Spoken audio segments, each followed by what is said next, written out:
Hello, my dear Aquarellistas. Here is challenge number 15. This time it's a series of gorgeous pictures of forests with water and beautiful light, like this one. It is a little bit complicated, so maybe not for everybody.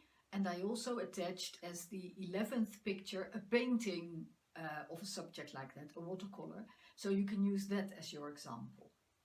If even that is too far-fetched, you can also just watch the demo about the textures, and the last two examples are really recommended. It's using cling film on a wet surface, and well, I'm not saying too much if I say it's spectacular to do that.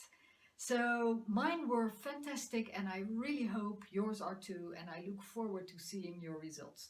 You'll have fun trying it out. So I look forward to what you are going to be making, and I hope to see you soon again. Bye bye!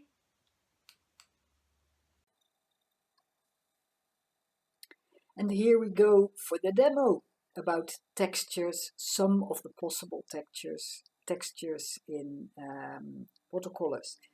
This is Windex or Glasex or Nettoyer Vitre that I've put on the left little square, and now I let it dry, and then I'll add paint to the left side where there's nothing, and then to the right side where there's already the Windex on it. So now, after this one, it will be put on the Windex part. That is probably alcohol, I think. And there's not much spectacular effect at this point. And after we're done, I'll spray some Windex on the wet other paint where there's nothing underneath. And then later on we can hopefully see a bit of difference. So this is paint with Windex sprayed on it. And it dries very slowly, but now it's been drying and it's not very strong. But it may be different with, for instance, a dark blue pigment. We'll try that too later. But now it's time for instant coffee.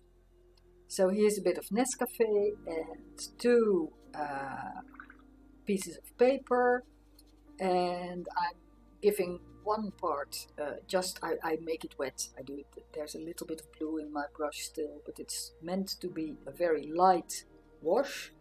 It's wet now, and then I'll put coffee grains on them and see what happens. So the small grains, they begin to dissolve in the water a little bit, so it gets brown there. And I'm going to add a lot of it, fine and more coarse.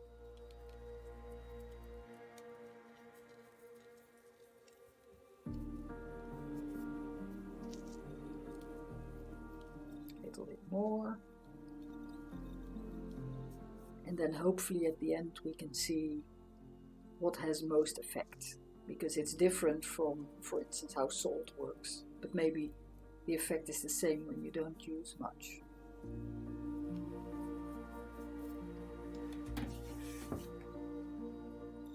And then you can also use it as paint, so it is also pigment. So I put most of the rest of the little bag in a bit of water, mix it really well,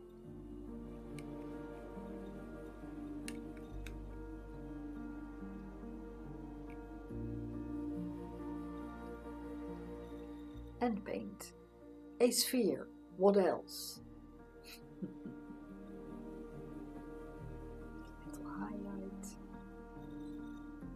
And now to make it slightly darker, I just do it again, and that works more or less. But while drying it gets much lighter. And then I thought, okay, I put more coffee in water, and I made a really thick solution. But it didn't get much darker. So apparently there is a maximum dark with coffee. So I decided to make a shadow underneath, but do that with a pencil. started very carefully with a very light pencil, H, think 2H, but that is hardly visible. So after that I took a 6B and created a nice dark shadow, and actually it jumps off the paper like spheres do when you draw them this way.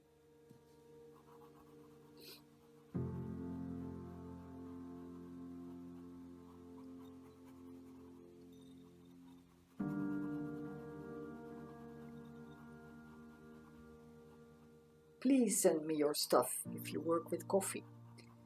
But there is more.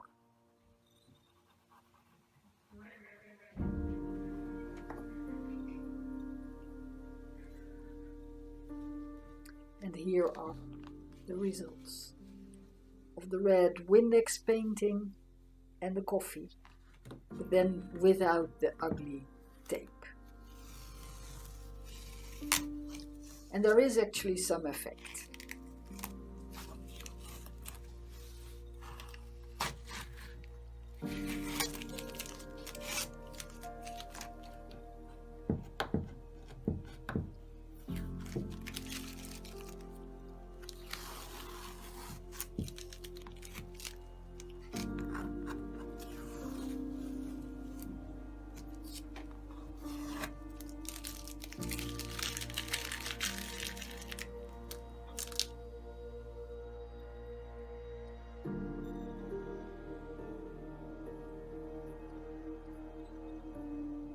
Here is the Windex under the paint, and here is the Windex on the paint. Funnily enough, the effect is much softer.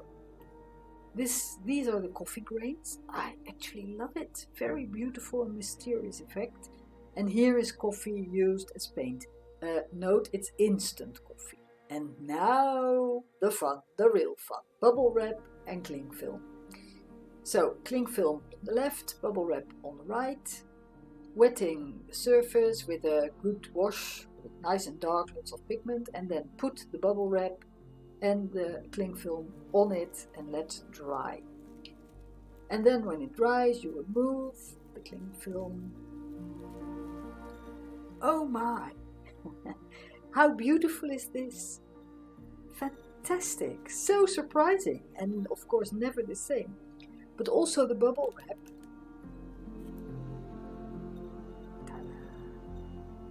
Not bad at all. And when you move the tape, it's going to be even better. I'm all enthusiastic about this. I'm definitely going to use this as backgrounds and just try it out a little. And I'm sure that some of you will be as enthusiastic about this. After I've removed the tape, I will show you separately those two pictures. And I'm sure you'll appreciate them. You can use this on your forest, but you can also use it like I've done on, kind of abstract, just on the colors. So here is the bubble wrap effect, and here's the cling film. Couldn't help myself. Had to do it.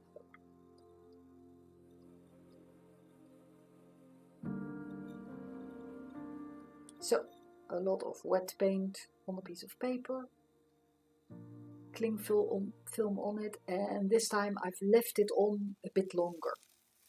So when it was completely, utterly dry the next day, I removed the cling film and oh my! So gorgeous yet again.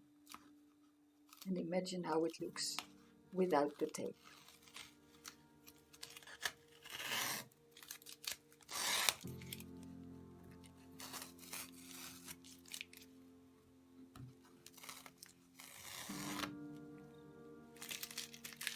I absolutely loved this experiment. And I'm really looking forward to seeing what you may be doing with this. So send me everything you create, and I will put it in the blog and certainly enjoy it. Until next time, bye bye.